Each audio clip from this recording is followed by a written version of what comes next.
Okay, we're live, but everybody knows the drill. We got to let the stream breathe just for a few seconds so that we can make sure we have Facebook online with us and 5 green check marks, and we're good to go.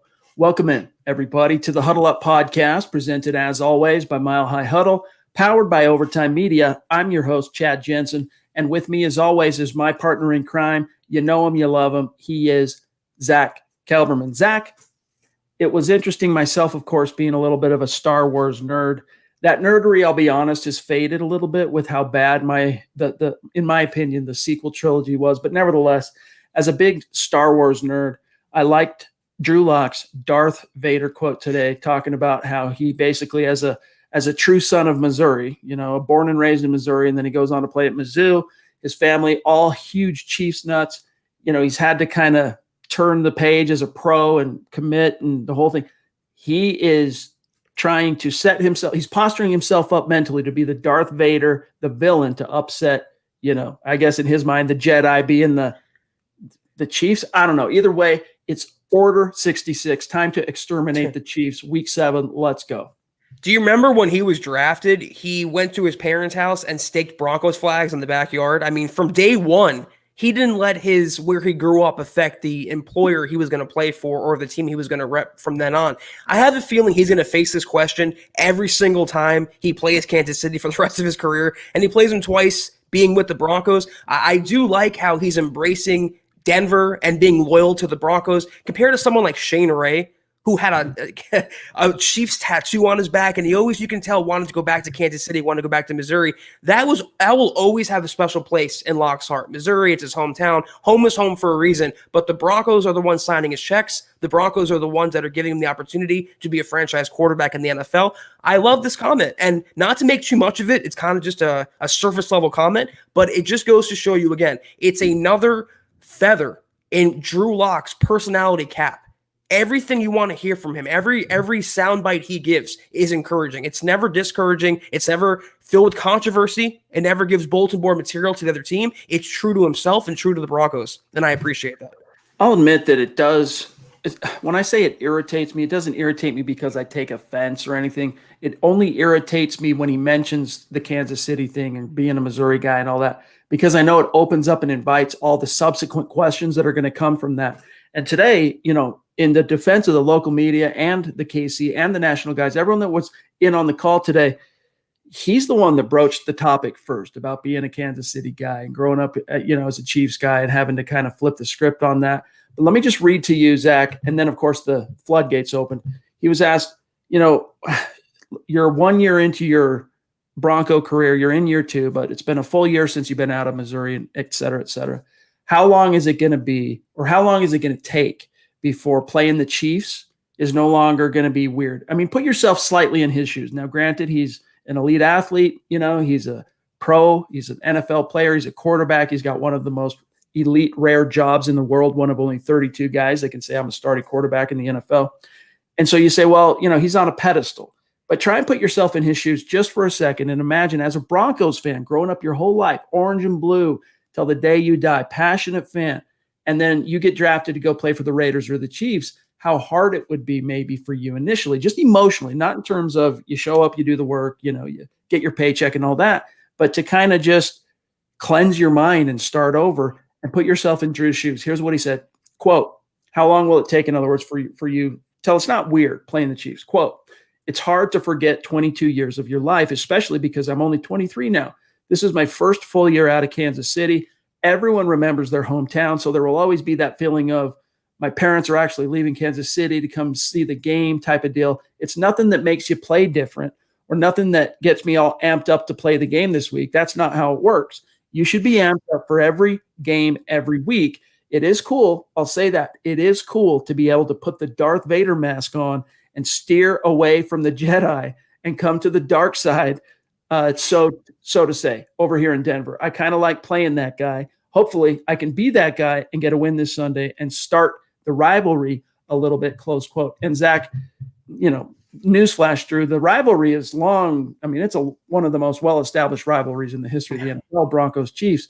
But unfortunately, for the last 9 matchups, it's been a very one-sided rivalry.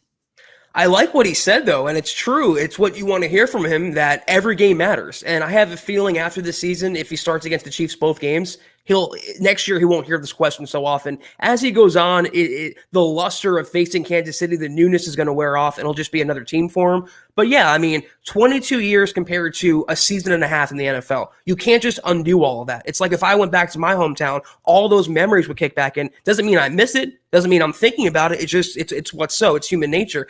It's just another way, though, to me, where he's wise beyond his years as a quarterback in the NFL. The way he's the front-facing player of the Broncos right now, the quarterback, and he's handling everything the right way. I love that he added a little juice, a little fire to the rivalry, but he's treating it like any other game, which is how it should be, Chubb. We got a lot to get to tonight. More on Drew Lock, more on a few of the other things he had to say about the Chiefs, what Andy Reid had to say about Drew Lock, the update on the injury report, and just everything Broncos coming out of HQ today, it being the first practice day for Week 7. But first, we got to get to a few matters of business. Yeah. Tonight's live stream podcast is brought to you by sportsbetting.com. Broncos country, listen up. Gambling is now legal in the state of Colorado, and here's what makes sportsbetting.com a no-brainer for sports fans. Sharp odds and low juice. Guys, they have in-house bookmakers. They're not a third-party provider of odds. They have reduced juice and the best prices. Also, hassle-free bonuses, a one-time rollover. That means the bonus money is yours after you bet it just one time, whereas other sites range from 5 to 30 times. Big discrepancy there. Finally, 24/7 live customer support. That means when you reach them, you are always getting a real person in the U.S., never a robot, a real live human being. But listen, here's the kicker. At sportsbetting.com, you get 100% risk-free week of sports betting up to $1,000. Not just one bet, but all of your bets. Play for a week, and if your losses exceed your winnings at the end of the week, sportsbetting.com will cover 100% of the difference up to $1,000 with a one-time rollover. So head on over to sportsbetting.com/milehighhuddle. That's sportsbetting.com/milehighhuddle and capitalize on a risk-free week of sports betting up to $1,000.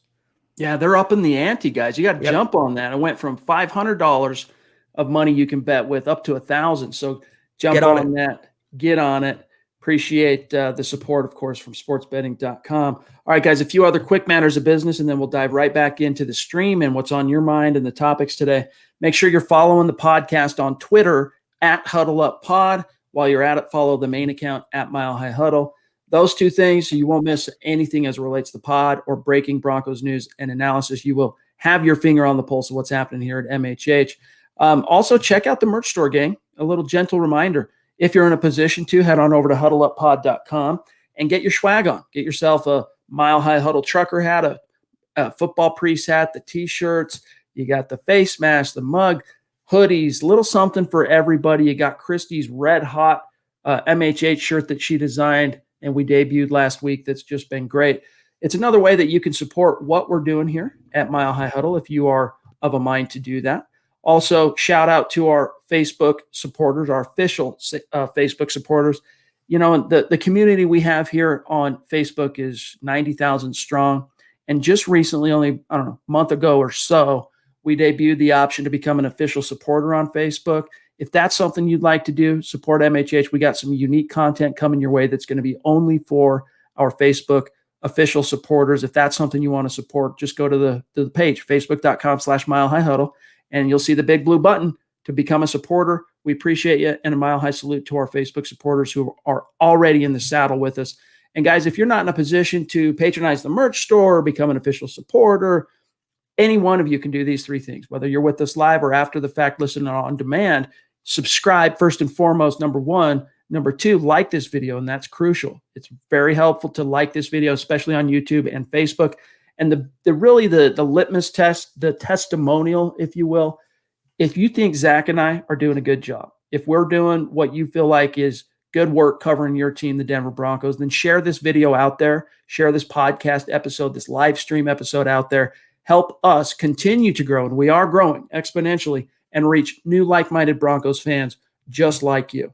All right, Zach, we've got a return from one of our superstars, Levi Hope, jumping in. Wow. The top rope. Levi, it just blows us away. We just appreciate your support, my friend. And Zach, I know I speak for both of us when I say when Levi's not in the stream, we feel it acutely. It's great having him back. Absolutely. Yes. Thank you so much, Levi. Love you, buddy. And he's rocking the Smouse in the House ZW Design shirt of the Mile High Huddle. Let him hate. Good to see you, my friend. Appreciate you. Let me see here. Bear with me 1 second. There's obviously a few topics I want to get to, but I saw a few super chats stacked up and I don't want to. What's up, Terry? Good to see you, my friend. Up there north of the 49th parallel. There he is. He's got the Smouse in the House. Let him hate shirt. Good to see you, my friend. Also, Albert. I don't know what that means. It's probably in the native tongue, but nevertheless, I did reply to your email. Check that out. Good to see you, my friend. One of our Facebook supporters. Che Hill, Facebook supporter. Good to see you, my friend, as well. Andrew Morrow. Yep, Star Wars. It does still rule. I'm with you on that. That's a bona fide superstar right there. And here's Z-Dub in the house. Good to see you, my friend. All right, let's grab Benji here. He wants to know, appreciate the super chat, by the way. Trade Deshaun Hamilton in a 7th for Ross. Is that something you'd be in on, Zach? I got this question on Twitter yesterday. I'll give him the same response I gave on Twitter. I would trade Deshaun Hamilton for air, for oxygen. I would literally, for a 2040 7th-round draft pick, he brings nothing to the table. John Ross is a speedster, has some injury concerns, but you'd be taking on his first-round contract as well. So, no, I don't believe they're going to trade 1 for 1. I just get rid of Deshaun, play Fred Brown, play Tyree Cleveland, play anyone over Deshaun Hamilton at this point. Interesting quote today from Andy Reid when he was asked about Drew Lock. And of course, Drew Lock, although he hasn't received, and it wasn't a perfect game, I wouldn't expect anyone to perfectly grade Drew Lock's performance in week 6 against the Patriots, because those 2 interceptions in the 4th quarter and the muffed snap, which was on him, that really marred what was up to that point an excellent performance, notwithstanding the fact that the Broncos were, unable to get into the end zone. He threw 4 passes that should have been touchdowns. Nevertheless, the Broncos pulled out the win. And Andy Reid, obviously, he keeps a close eye on Drew Lock for a lot of reasons, not just because he's the Denver Broncos starting quarterback, but because he goes back a long ways with the Lock family. And his father, Andy Lock, played for Andy Reid at one point way back in the day. Here's what Andy Reid said, though, Zach, on Wednesday about Drew Lock. Quote, "Certain guys just play big. He is big, but he plays big in the pocket. He's not flinchy at all. He's got a nice touch. Seems like he has a nice feel for what they're asking him to do. And the beautiful thing is he's getting better with time." Now, certainly, Zach, when you hear from an opposing coach, there's coach speak, right? There's a reason that is a cliche. And so some things you take a little bit with a grain of salt. But what is your reaction to the idea that he plays big, he's not flinchy, he's not skittish in the pocket, and that he's really just scratching the surface, that he's only getting better? Well, guys, yeah, if you don't take it from Chad and I, take it from Andy Reid. And say what you want about the guy, but he is one of the best offensive minds of this generation, if not in NFL history. And for him to praise Locke like that, Chad, there's coach speak, and there's going above and beyond and genuinely praising an opponent. And that's what he did there. And what I love about this is he made the case. Whereas some Broncos fans were a little apprehensive that Locke was going to be the next Paxton Lynch, this singular quote proves Locke is the antithesis of Paxton Lynch. He described Andy Reid everything that Paxton Lynch was and everything that Drew Lock isn't. I love what he's saying about him here. He can hang tough in the pocket. He can make the big throws. He has the franchise caliber traits, intangibles and tangibles. And the most exciting thing that he said, he's only getting better. This is by far and away the worst we're going to see of Drew Lock. It's very refreshing and encouraging to think what it's going to be when we see the best version of Drew Lock. Amen. Real quick, we got Zeus McPeak jumping in with the super chat. Good to see you, my friend, and appreciate you as always up there, MHH Mount Rushmore. And congrats are in order because he says, "I'm finally in my new home in Houston with internet." Hi, all. All right, so Stu, we got to get you on the show here then in the near future now that you got stable internet. And I'm sure you've got that, that cockpit HQ of yours that was so finely tuned when we had you on the show, ready to rock and roll. So let's get you on here in the very near future and check in. You can tell us how things are going for you in Texas and with your move and whatnot. Real quick, I want to touch on, Zach, before we get back into the stream here, a couple other storylines from Wednesday. First and foremost, the practice report. Hopefully you guys can see this. If not, I'll read it off to you. But for the Denver Broncos, here's who did not practice on Wednesday. Jeremiah Atachu with that quad, he's not trending towards playing. And Zach, with Malik Reid kind of seeming to find his groove, that isn't necessarily the worst possible development. Andrew Beck did not practice with a hamstring. DeMar Dotson did not practice, but it was a vet day, we learned later. So no worries there. Dalton Reisner, shoulder. Deontay Spencer, shoulder, did not participate. Both of those players injured, of course, on Sunday. And then you had Bradley Chubb limited, Hamler limited, Noah Fant limited, Mike Purcell limited, and Zach, Noah Fant and Hamler, both, from everything I've was told today with regard to practice, looking significantly more comfortable and better. I have a good feeling both those guys are going to be able to play this week.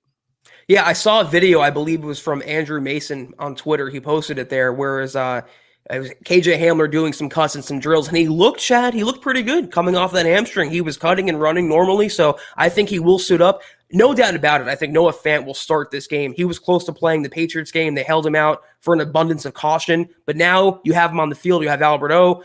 They're going to be a more powerful offense against the Chiefs, and they're going to need every piece of firepower they can get. To your point about Atachu, who's also impressed me, not just Malik Reid, but Chicolo.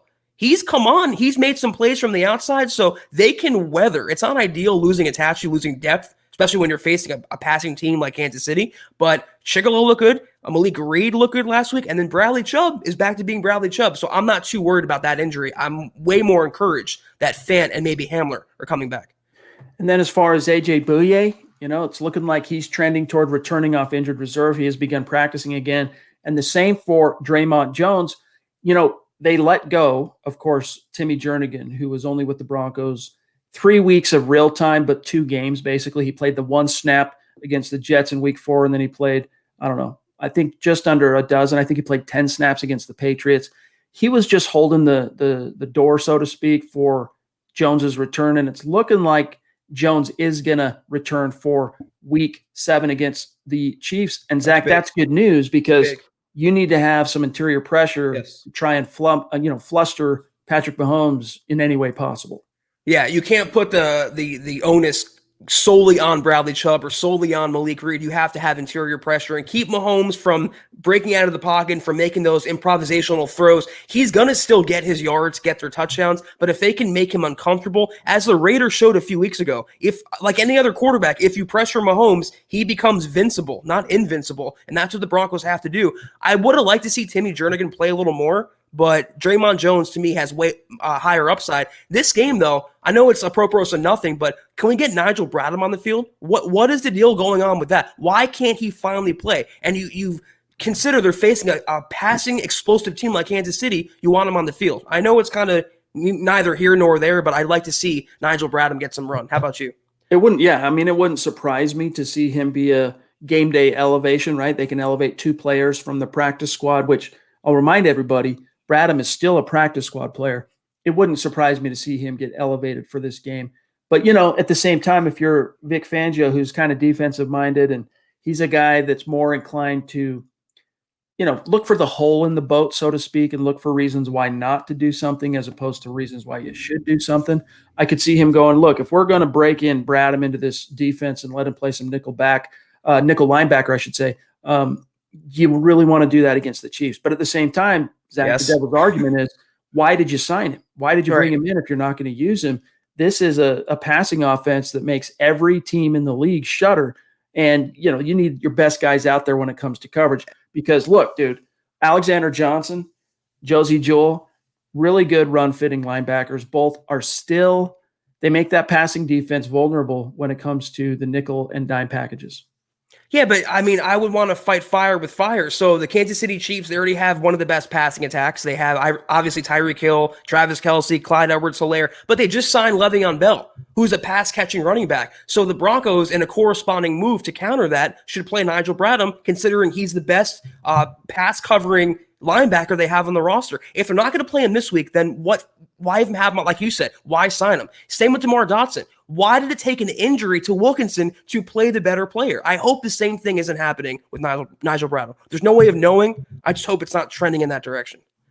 Let's grab Jay Ritchie, one of our superstars. It's been a minute since we've seen Jay. It's good to see you, my friend. Thank you, Jay. Welcome back, and we appreciate your support as always. He says, what's up, fellas?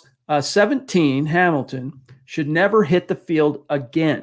Can KJ Hamler fill the slot and Jerry Jeudy actually break out? And are we ready to beat the Chiefs? Lock is going to be big. And that does kind of dovetail into something that I want to bring up here that Drew Lock said and addressed. He was basically asked, when is Jerry Jeudy going to have his breakout game, right? And is this the game in which Jerry Jeudy can break out? Here's what he said, quote, and also just the idea of getting KJ Hamler back, how that affects the offense, quote, KJ would be big. We've all been really excited to see him out on the field, and we got a little taste of that against Pittsburgh.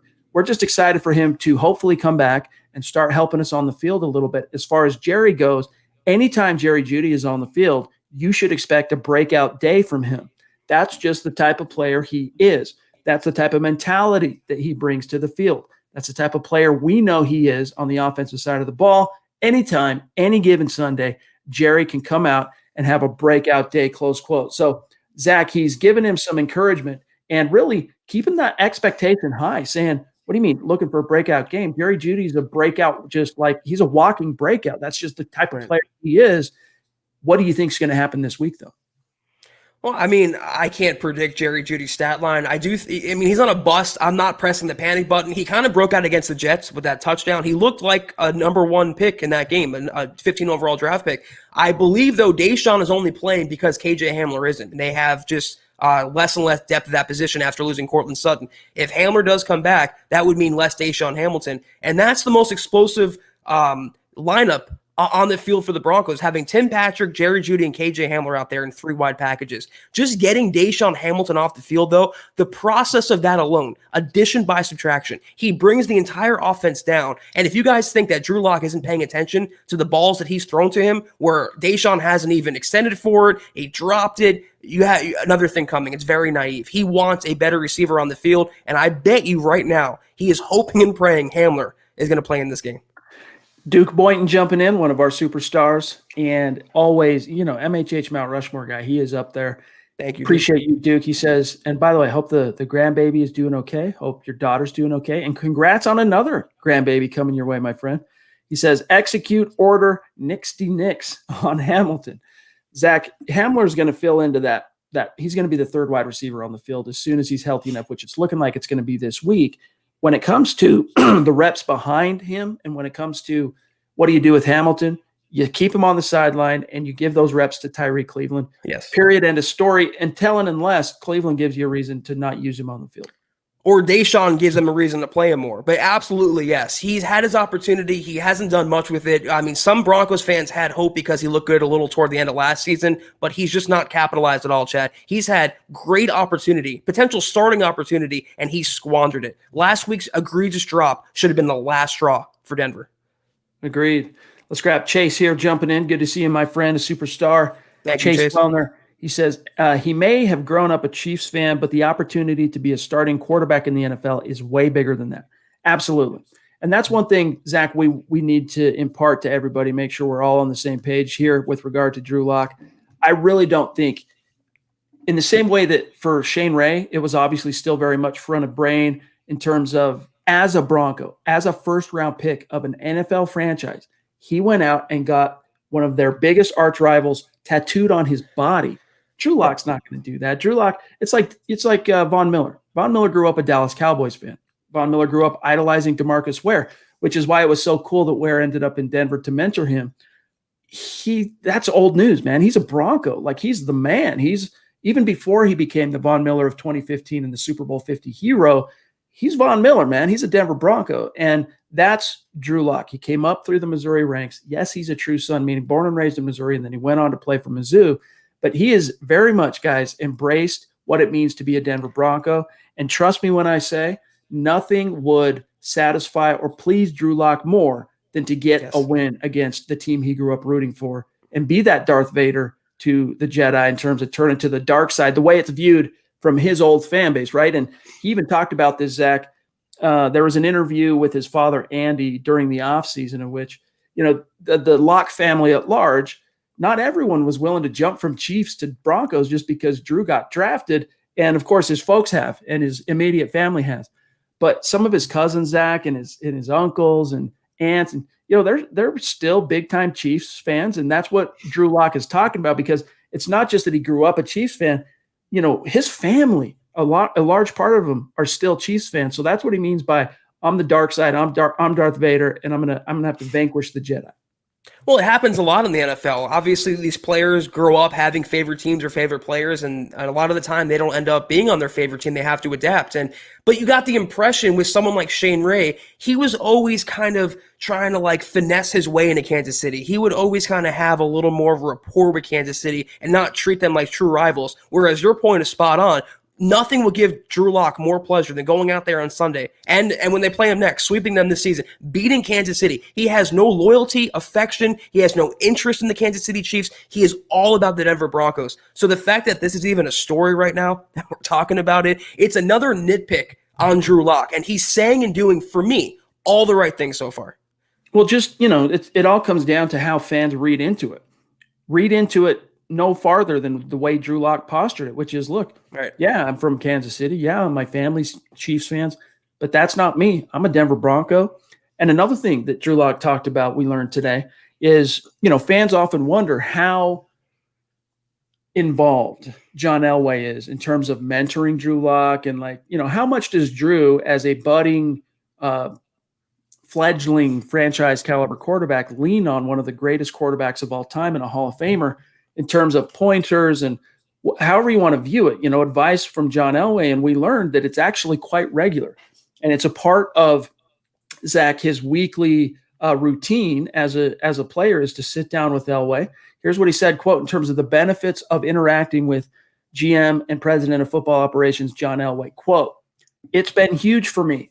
I think it's been one of my favorite parts of being able to come in after games and talk to him, kind of just hear what he has to say, what he felt I could have done better, what he thought I did well and stuff, to look forward and to do better going into the next week." Anytime you have a guy like that in your corner, it's a huge help.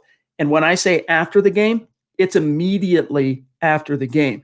I come in a little late because we do the press stuff on the field, to where I come in and it's almost halfway broken with Coach Vic, me and him. Right after that, we'll talking about Elway. Emotions are high. It's a very real moment for both of us talking about him and Elway here. And it's been nice to have that feedback and talk right after the game, close quote. So, Zach, how does that make you feel, knowing that literally John Elway in this case is taking a personal direct interest in the grooming of Drew Lock?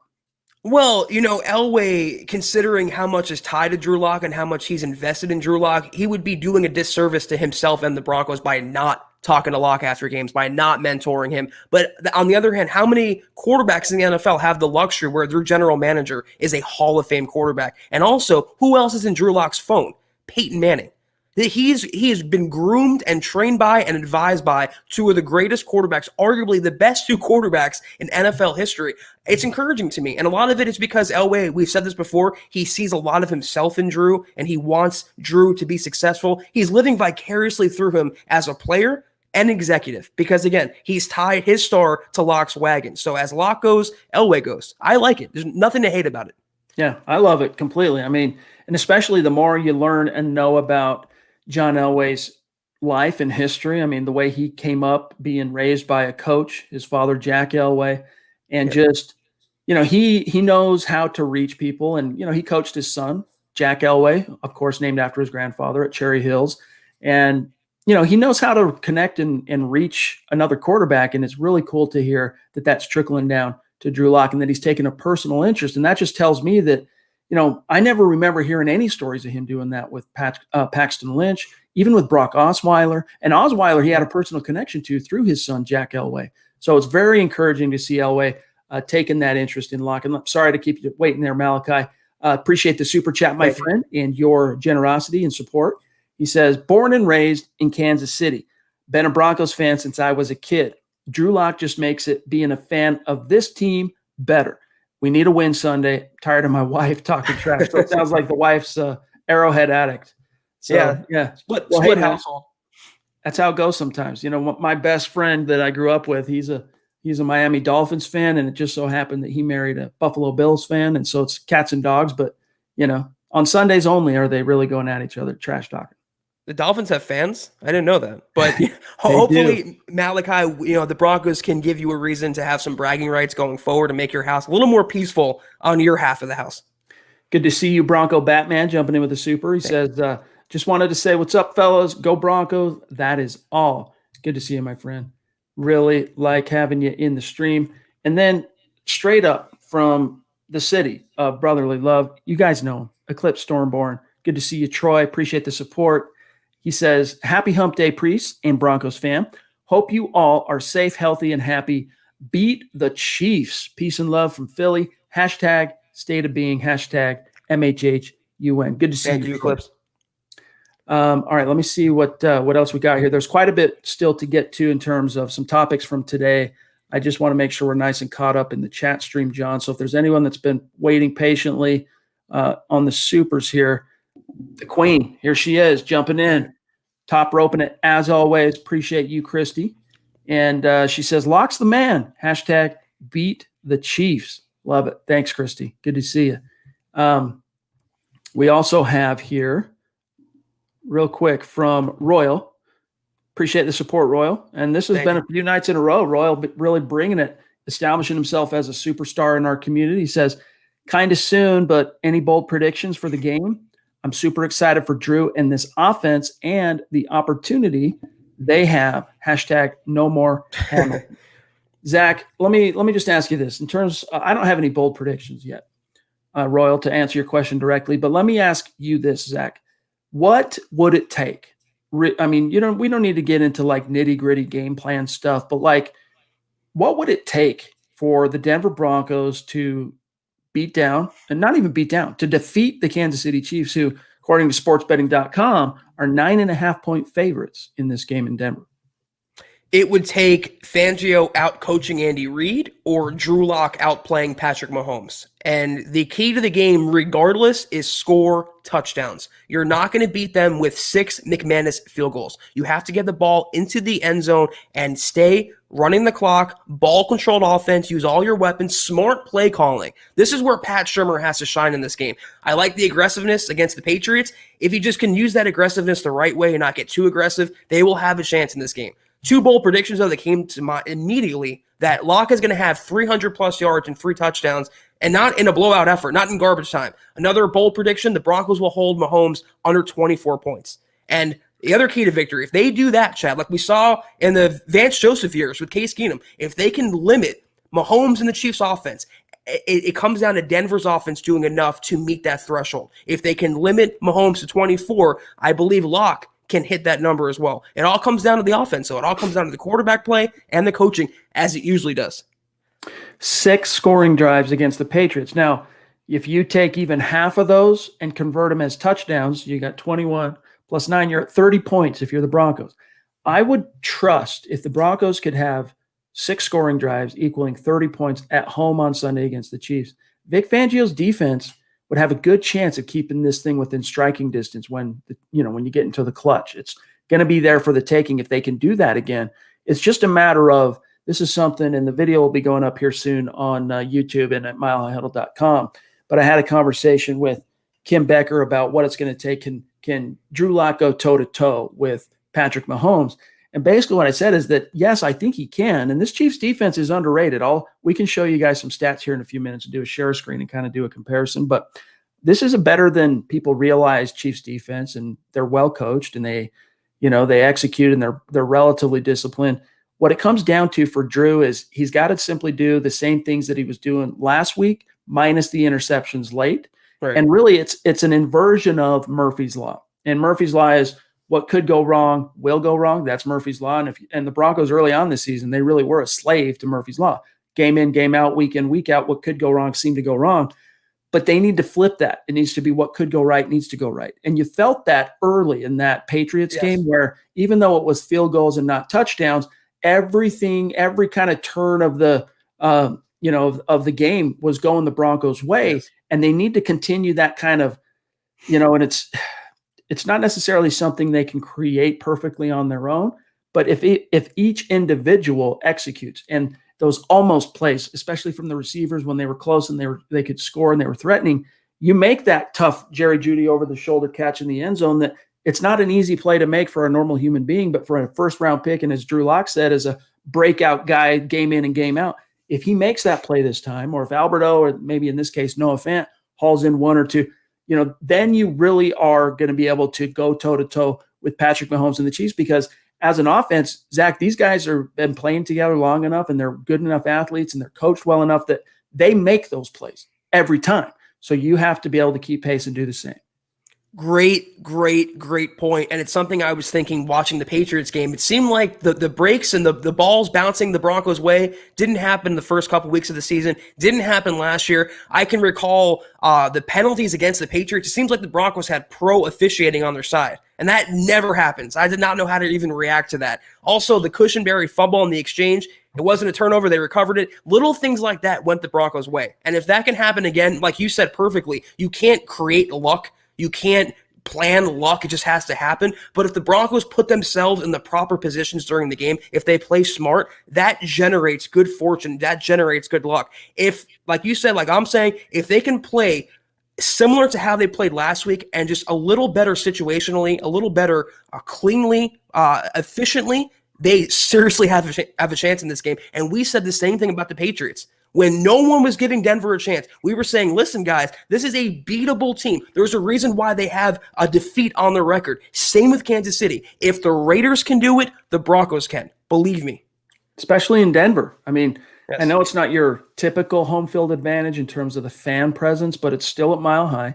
It's still in the thin air, and it's on Denver's turf. So keep your chin up and don't just write this one off as, the Broncos are going to go into week 8, 2-4. Just don't go there quite yet. Okay. And allow this week to continue to percolate, and let's see how it shapes up. Mr. Ranch, especially with the injury report. Mr. Ranch jumping in. Appreciate that super chat, my friend. He says, if Fangio coaches proactively and aggressively, then the Broncos win. Be a veteran coach. Go Broncos. On that point, that reminds me of something. Fangio's really been harping about, for the last few weeks now, but especially coming out of that Patriots game, the abject, absolute, dire need to improve in the red zone and on third down. And if the Broncos can do those things schematically, and I think just having Drew Lock back for a second game in a row, this is the first time really for Pat Shurmur that he can go into a game knowing he's going to have the same quarterback for a full 60 minutes once again. I'm a lot more inclined to believe they might be able to establish better consistency on the money down and in the red zone. I thought he was plenty aggressive last week, Vic Fangio, and I thought he was pretty proactive as well. He had his team ready to play. He had a great game plan. It's crazy to say it after the first 3-4 weeks, but I'm not worried about Fangio in this game. I'm worried about Pat Shurmur. He was the one, and he's been the one, I know you might disagree, Chad, that's drawn my biggest criticism. You can't dial up. If you have the lead against Kansas City late in the game or you're within one score, you can't dial up a deep ball when your quarterback threw a pick. You have to be smarter in those situations. You got past the Patriots. That's great. It gave the Broncos confidence that they can upset an elite team, but they're not going to do it twice with coaching like that. So to me, it's not on Vic Fangio this game. The Broncos winning or losing, to me, coaching-wise, falls on Pat Shurmur. Pobby jumping in, talk about top rope here. Wow. Thank you. My friend. Thank you, it really means a lot to us and everything you mean to this community. So thank you so much for your support and generosity. But she says here, this is for Buona Beast, the best. Yes, Austin Schlottman was impressive. Go Broncos. Wow, Pobby, that really does mean a lot. And I know John appreciates that as well. But Zach, let's talk about it because, she brings up Schlottman. Dalton Reisner, of course, left in the second half with the shoulder. Schlottman stepped in at left guard. I'd be lying to you if I told you I've gone back and watched every snap that Schlottman played. But the fact that he never jumped out in terms of getting beat and really struggling is a good harbinger to believe or assume going into this game against the Chiefs that he might be able to hold his own. Now, it's a little bit different animal, Zach, because the Patriots front seven is a far cry from what the Chiefs can throw at the Broncos with Frank Clark, with Chris Jones, especially rushing from the inside. That's someone that Schlottman's going to have to go toe-to-toe with if he does end up having to play. But what was your take on Schlottman coming out of week 6?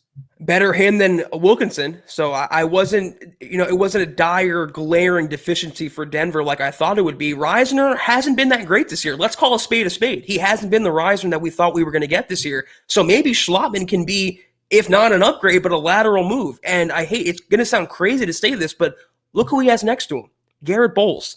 The stabilizing factor, Mr. Garrett Bowles, to help out Schlottmann.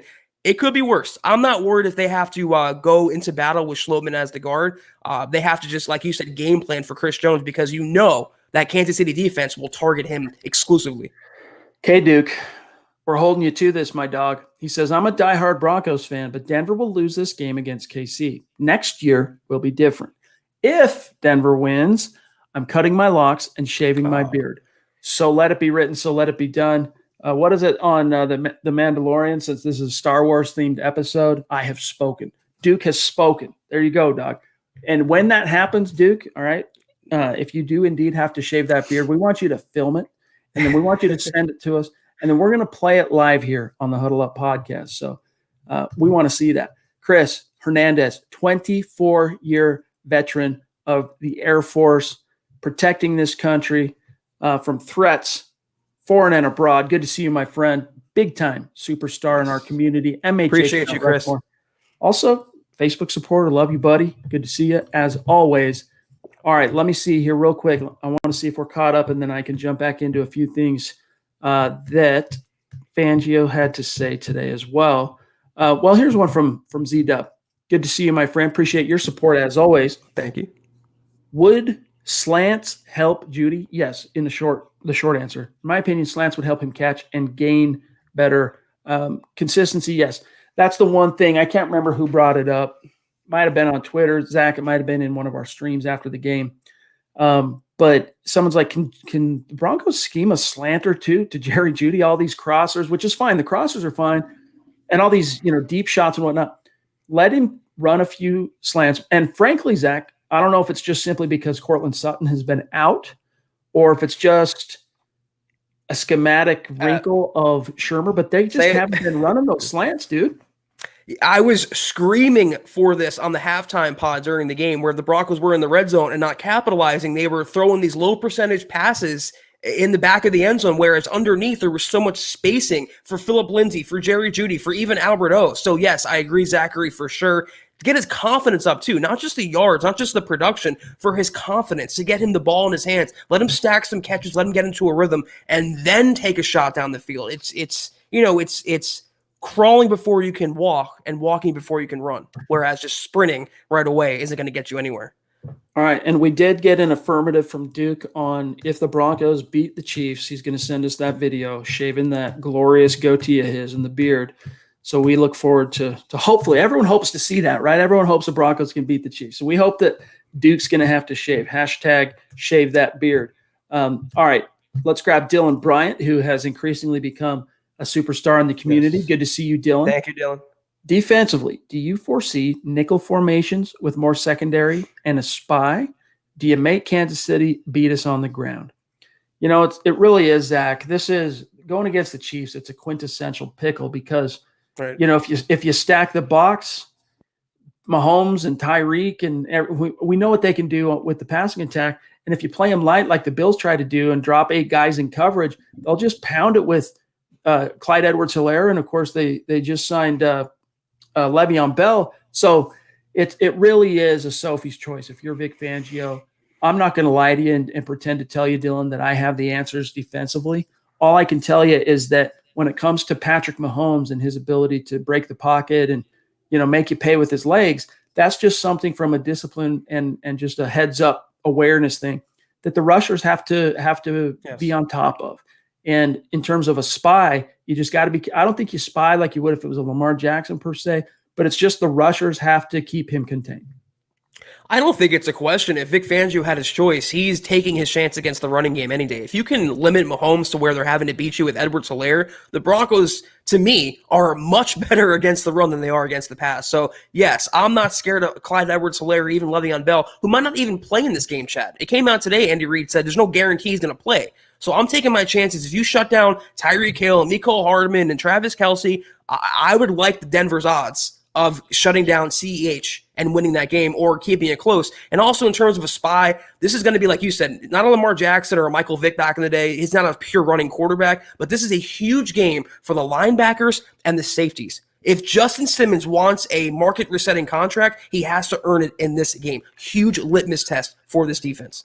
And honestly, the Broncos had a nice little primer last week because Cam Newton's very mobile, obviously, and just rushing with kind of a discipline, keeping your, maintaining your gap discipline as a rusher and not letting him break contain. Of course, he ended up breaking contain in the fourth quarter when it really fell on him a couple of scores behind with time running out to play a little backyard football, and he picked up, 70-something yards rushing, all in the fourth quarter. And if it wasn't for that backyard football, they don't even get over 100 yards rushing as a team. The Broncos dominated them in the trenches. J Fig Vids jumping in. Good to see you, my friend. Appreciate your support. He says, Locke, 2 touchdowns. Lindsey, 2 touchdowns. Mahomes, Zach, 2 picks. Now, that can kind of segue into maybe a brief we can take a look at some of the statistical comparisons here between these two teams. But what's your reply to J Figs here, his predictions? If that happens, the Broncos likely win this game. I mean, that's 4 touchdowns, and you're holding Mahomes to 2 picks, and let's say 2 touchdowns. Again, if you can, the magic number to me is 24 points. You keep that Casey offense at 24. I have confidence a lot. Getting Noah Fant back and him starting another game and coming off that Patriots win, they can surpass that threshold. So if that happens, I'd love to see it. It would mean a Denver victory, though I'm not holding my breath for that to happen. All right, let me do some quick comparisons here for you guys. And I'm going to blow this up as big as I can get it for you on the screen. Now, we get these each and every week sent to us by the great folks over at Broncos PR. They do a great job. And it shows you the Broncos on the left column, the Chiefs on the right, okay? And if it's in the red, that signifies bottom 10. If it's in the green, that signifies top 10, all right? When it comes to turnover margin, as you can see here, gang, the Broncos are in the bottom 10. They're -5, been too many turnovers, not enough takeaways. The Chiefs, +5.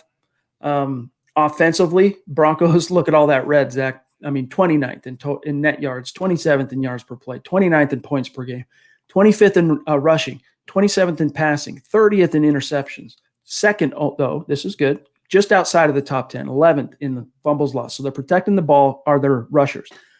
10 giveaways ranks them 26th. 15 sacks ranks them 22nd. And then third down percentage in red zone, Zach, this is what's really been the killer. They're ranked 29th in third down percentage and 30th in red zone. So only 2 teams are worse than the Broncos in the red zone. Now, meanwhile, Zach, and then I'm going to serve this over to you, look at all this green. All right, Vic Fangio talked about today. He goes, look, you guys might not believe it, and fans might not want to hear it, but Patrick Mahomes is even better this year. And, of course, he is. He's in his, 17, 18, 19, he's in his 4th season, his 3rd as a full-time starter. Of course, he's going to only continue to improve. Look at all this green. 3rd in yards per play, net yards per play per game, net yards per play, 4th, points per game, 9th, rushing. I mean, the only spot in which they're not top 10, Zach, is they've lost 3 fumbles, which kind of just ranks them middle of the road. So this is what the Broncos have in front of them. And, this is really an indictment on Pat Shurmur on one hand, Zach. But again, without the quarterback consistency and constant, presence there, I still want to give him a little time to fudge these numbers and move them up. And this is the game where he really has to take a step in that direction. Yeah, for sure. Looking at that sack number, it would have been a lot higher, I think, if DeMar Dawson wasn't in the game. So 15 is not too bad. But the most glaring, I'm not a huge stat guy. I don't read the box score and form my opinion on that. But the biggest stat to me is red zone percentage. 40%, 30th overall. You are never going to beat the Chiefs with that level of inefficiency. You have to get the ball into the end zone. You have to score points and not settle for field goals. If they can get that up into the 60-70% range against Kansas City on Sunday, they will have a chance to win that game. You're going to have to fight fire with fire to some capacity. You might limit Mahomes, but you're not going to stop Mahomes. So they have to be better on offense. All right, D is jumping in. That's just how I'm going to say it here because this is a family-friendly show. Really quick, only one team. Thanks for the support, D. And we've noticed that's 2 nights in a row, so thank you. Only one team has beaten them so far this year, talking about the Chiefs. That team scored 40. We'll have to put up a lot of points to stay in this game, Zach. Yeah, that's what I'm saying. I mean, you're going to have to score in the 20s. You're not going to win this game 18 points, 20 points. You're going to have to get 24, 27, because I have faith if the Broncos play on defense like they did against the Patriots, if they coach on defense like they did against New England, they can limit Mahomes. They've done it before. They have the horses.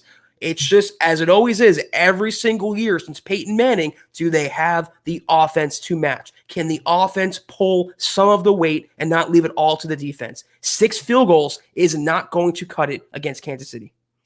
I think 23, 24 points for the Broncos to have a chance in this game is the floor. I mean, that's the bare minimum. And that's if Fangio's defense plays just flat out inspired football. Agreed.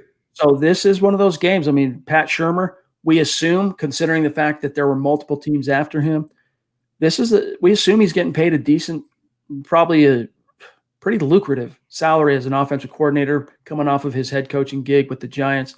This is the game where he shows why. And again, another interesting storyline, and I'm looking forward to hearing from Shurmur on Friday on this fact, Zach, is he's a Reid disciple. He's an Andy Reid disciple. Yes. He has a chance here to go up against his, he's the Padawan and Reid's the Jedi Master. He has the chance here to really go up against the guy that taught him a lot in terms of what he utilizes in his core philosophies offensively.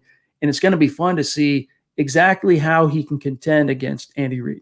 Yeah, Reid actually singled out Pat Shurmur today and complimented him, but it works both ways as well. If Andy Reid knows Shurmur's tendencies, he's going to tell the defense that to be aware for it. So it's, again, you can talk about Drew Lock having to step up. I agree with that. The Broncos players having to step up. I agree. But this game, win or lose, will come down to Pat Shurmur's play calling and his situational coaching. It's point blank to me. All right, let me read this from Najal Toff jumping in. Appreciate you, my friend. Thank you. Your generosity. He says, brothers, prior to the season, defensive back was looking like the greatest weakness. Now 5 weeks in, it's looking like a major strength. These young guys can ball. If Simmons and K-Jack can get back to form, no-fly zone 2. Thoughts?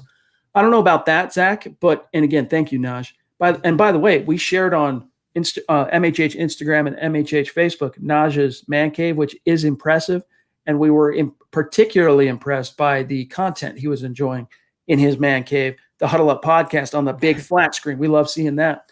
But in terms of the no-fly zone, Zach, if they get A.J. Bouye back this week, which it's looking like there's a really good chance he comes back from injured reserve, with how well Michael Ojemudia has been playing, you got your 2 boundary corners that you probably planned for this year, and then you get Callahan where he belongs in that nickel.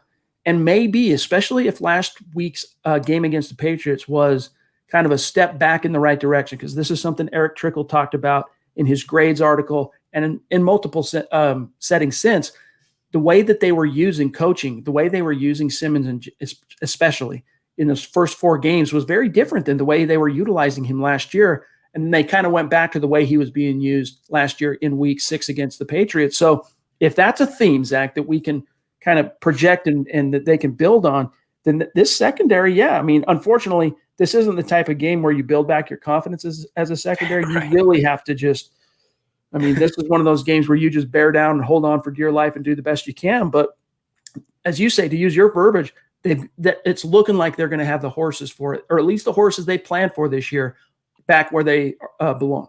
Yeah, I'm not going to, rattle off any nicknames, because that no-fly zone secondary, that was special, man. I mean, Aqib Talib, Chris Harris Jr., Darian Stewart, TJ Ward, it was just a special unit. And the Broncos, I think they're a little further along from that. They have a lot of the pieces first gelling together now. And chemistry on both sides of the ball was such a huge issue with new players and a reduced offseason and all that going on. They're finally hitting their stride. And there's no coincidence that Simmons has played better, Jackson's played better, the secondary has played better. But getting Bosby in the game has been tremendous. Callahan performing well has been tremendous. And Michael Ojemudia, among all the players in the Broncos, I am eating the most crow with him, because he's looking like a legit upside cornerback too. And when you get A.J. Bouye back, who was a no doubt about it, cornerback 1, the best Broncos cornerback the first couple of weeks, this is going to be a scary passing defense.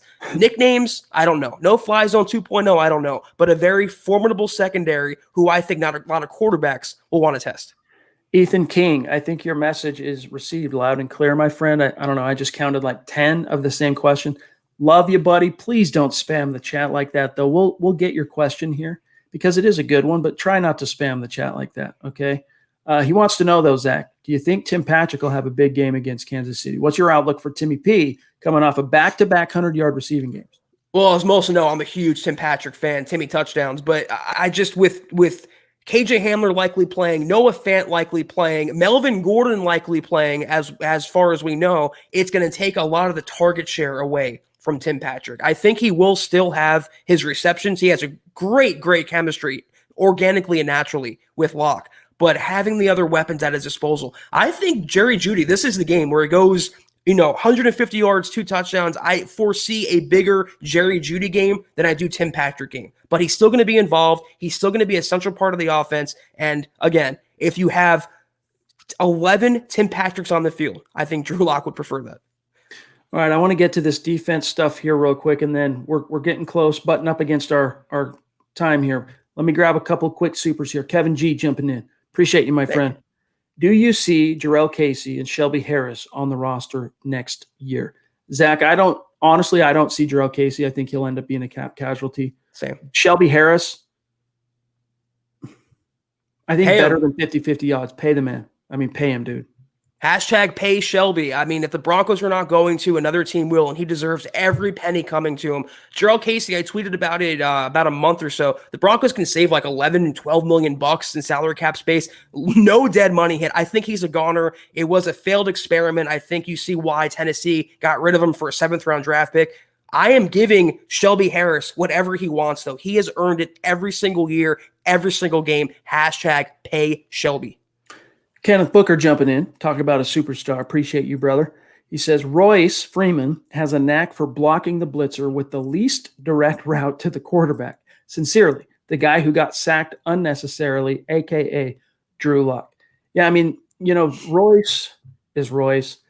The good news, Kenneth, is that the Broncos have Melvin Gordon back at practice. He's over the strep, and he's supposed to be that guy. And he's not only as a receiver out of the backfield. This was something Luke Patterson wrote about today at milehighhuddle.com. Go read the story about the Broncos utilizing their backs in the passing game more. But as a savvy veteran that can pick up the blitz and has the body, the physicality similar to Royce, and maybe a little bit better discernment, Kenneth, to pick up that blitz. But Zach, that's another good silver lining here for Drew Lock in this offense going into week 7 is it's looking like Fant comes back. It's looking like Hamler comes back, and you have Melvin Gordon back. So you're still sans Cortland Sutton, but you're now back to as full of strength as you could possibly get offensively right at the right time with the Chiefs coming to town. Yeah, Royce is what he is. He's a jag in all facets as a runner, pass catcher, blocker. I mean, he is what he is. I think Lindsey can do the job in pass pro. I mean, I know I get a lot of criticism about that comment. I think he's a 3-down running back. Melvin Gordon is good in pass pro. And Locke's escapability, his knack to get away from sacks will help him. So I'm not too concerned about Royce Freeman in this game or going forward. All right, let's take a look. I know we got one from Brian and Bama X. We'll get to you guys here shortly. Let's just take a quick comparison gander here at the defensive units going toe-to-toe this Sunday. Your Denver Broncos are over here on the left are ranked top 10 in yards per play, currently number 9. That is the only spot they're top 10 until you get to the crucial 2 most important, Zach.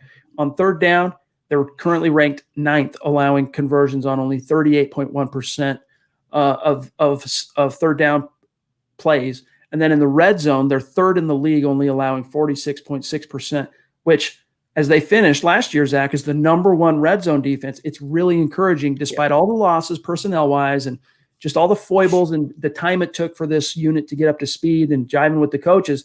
It's really encouraging to see that they've been able to carry over that red zone stinginess. And then you look over here at the Chiefs, okay? They've got 1, 2, 3, 4 categories where they're top 10. Points per game, they're only allowing 21.2. 9th, Broncos, for what it's worth, are allowing less than 1 point more per game, 0.8 points per game more than the Chiefs, 22 versus 21.2. And then they're number 3 against the pass, Zach, 208 yards they're relinquishing. Interceptions, they've picked off 7. The Broncos have picked off 3. And then lastly, takeaways, total takeaways, because they picked off 7, they have 9, ranked 7th. Compared to the Broncos, they have 5 takeaways. Then last thing, you get down here to sacks. The Broncos have 14. The Chiefs have 13. 3rd down percentage, the Chiefs are middle of the pack, including red zone, Zach. Yeah, I mean, it's very encouraging, the red zone stats for the Broncos, and Vic Fangio's defense embodies bend but don't break. I mean, it's like they bend, but they never snap, and that's very encouraging when you're facing an explosive team like the Chiefs or the Patriots or the Steelers, the Bucks, whatever. The glaring number, though, was the takeaways, and that's why we got the question about Mahomes' 2 interceptions. I can see Lindsey 2 touchdowns. I can see Locke 2 touchdowns. I can't see the Broncos picking them off twice. They need to take the ball away more. That's going to turn the game. They have to help their offense out by getting the ball back for them. So they're going to have to change that number this week, either force a fumble, interception. They got to do something to help the offense out. And similarly to what Vic Fangio did, it took the last play of the game to show an unscouted look against the Patriots, but he needs to pull a few tricks like that out of his hat against the Chiefs and throw some things at Mahomes and Reid that they just haven't seen from Fangio's Broncos quite yet. Brian Bowman jumping in. Love that profile pic, my dog. Good to see you. Thank you, Brian. No, we will beat KC. Go Broncos. Love the optimism. Love the confidence, my friend. That's good juju. Bama X jumping in. Thank you, my friend, for the support. He says, from a Bama fan here, screens, slants, and crossers off of play action are how Ruggs, Jeudy, and D. Smith made their money at Bama. It's play calling? Play calling. Okay, thank you. See, I need Zach to interpret here. But yeah, man, I mean, look, I think Jeudy it doesn't mean Zach can't be a vertical threat. It doesn't mean you can't use him on, outside the numbers and vertically. But if you are Pat Shurmur, you really do have to start figuring out how to scheme him to his strengths. And Bama X just barely laid it out in, stark reality. You have to use him the right way, and Bama X is 100% correct. I hate to keep piling on Pat Shurmur, but it comes down to coaching and play calling. And I hate to make the comparison, but watching CeeDee Lamb in Dallas, they are getting him the ball. They are using him correctly. Down the field, in the slot, outside, crossers, go routes, every type of route in the playbook they're having him run. It's the same thing for Jerry Jeudy. He's great underneath. He's great long, but get him the ball in his hands. Let him make some plays. Let him show off that footwork. Most importantly, let him build his confidence back up at the NFL level. All right, we are about out of time tonight, gang. We about have to sign off and dip on out of here. But before we do, we got to grab this one last super chat from, where to go? From Alan Jeudy jumping in. Thank you for the support. He says, play Albert O and Fant together. Go big or go home. Throw the ball in the middle of the field. I'm feeling oddly confident. Zach, 2 topics there. Thanks again, Alan, that are very appropriate to address here. One is, he says, I'm feeling confident.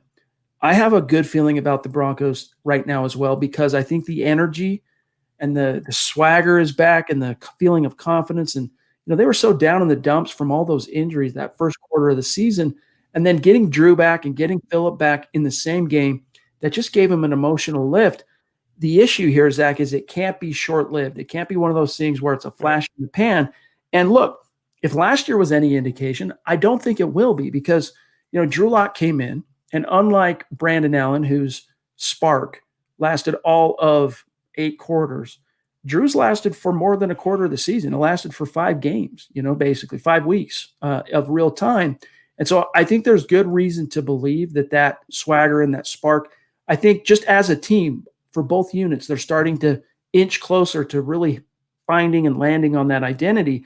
And then the topic of Albert O and Fant together, you said it, Alan. I mean, last week, we're a little reluctant to say that Albert O was a beast out there. If he catches even one of those touchdowns, maybe holler at us and we'll say, all right, that was beast-like. But it was, what I can tell you, Zach, is that from what we saw in week 6 from Albert O's debut as a Bronco, the message to the coaches is, forget the blocking or lack thereof. Get the dude on the field. And, right now, you just, especially with Cortland Sutton on injured reserve, you need all the playmakers you can get in this offense. They didn't draft him for his blocking. They drafted him to catch passes and make touchdowns. And just like the Chiefs, they had Tyreek Hill. He was going through his little legal situation, but they drafted Mecole Hardman. You can never have too many weapons for a young quarterback. To the other point about not getting complacent, you always worry that beating the Patriots was the Broncos Super Bowl. And I don't think it will be, or it was, but you have to guard against the Broncos kind of reading their own press clippings, feeling themselves a little too much, thinking they can beat anyone now.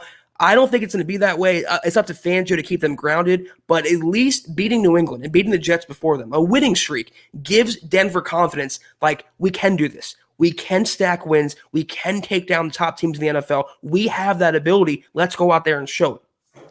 All right, last topic I want to get to with you, Zach, and then we'll dip out of here, is something Vic Fangio said today when he was asked about what he's seen from Drew Lock's progress since he was drafted in 2019. And in classic Fangio style, as he compliments the kid, it's an underhanded kind of diss. And I think it's his way of using, the coach's long game psychology, that I just think that's Fangio's style, is to utilize the press to kind of convey his, it's kind of like a parent. All right. Some parents out there, for example, when it comes to their kids, they will praise them when they do something well, but then they'll make sure, like, for example, my kid brings home a B+ on his report card. I'll say, wow, good job, my friend. Good job, Sonny.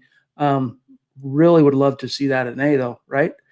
Those type of things. I think it's that same kind of almost paternal psychology here, where I want to give you your credit for what you've done, but I know that you can do better, and I know there's more in there. Here's what he said about Drew Lock's progress. Quote, his progress has been good when he's out there. Since we got him, he missed the first 10 weeks of the season last year and did a nice job getting his first action down the stretch. Then he has a good camp this year and gets hurt very early in like the 10th or 11th play of the Pittsburgh game, misses all of that game and then the next two, and then he gets the start last week.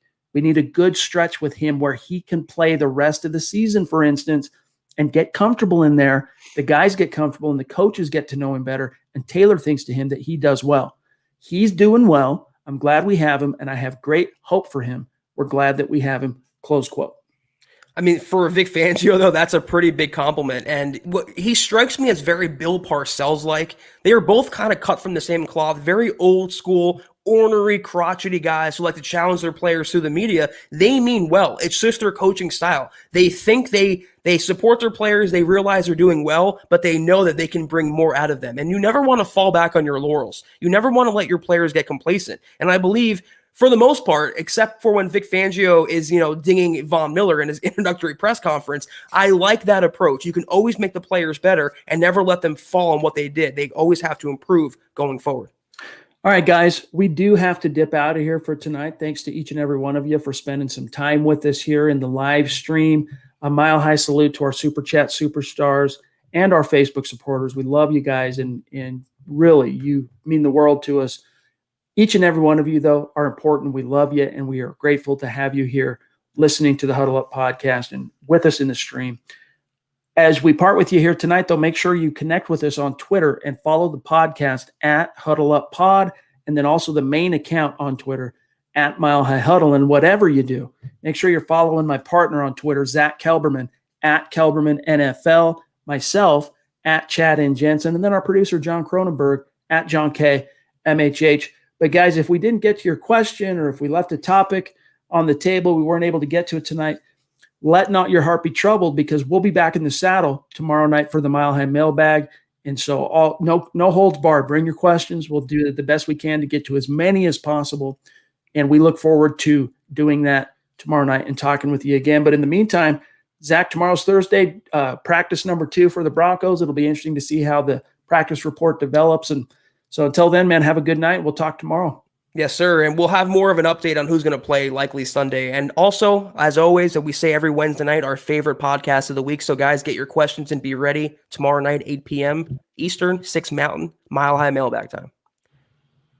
Couldn't have said it better myself, guys. We'll see you then.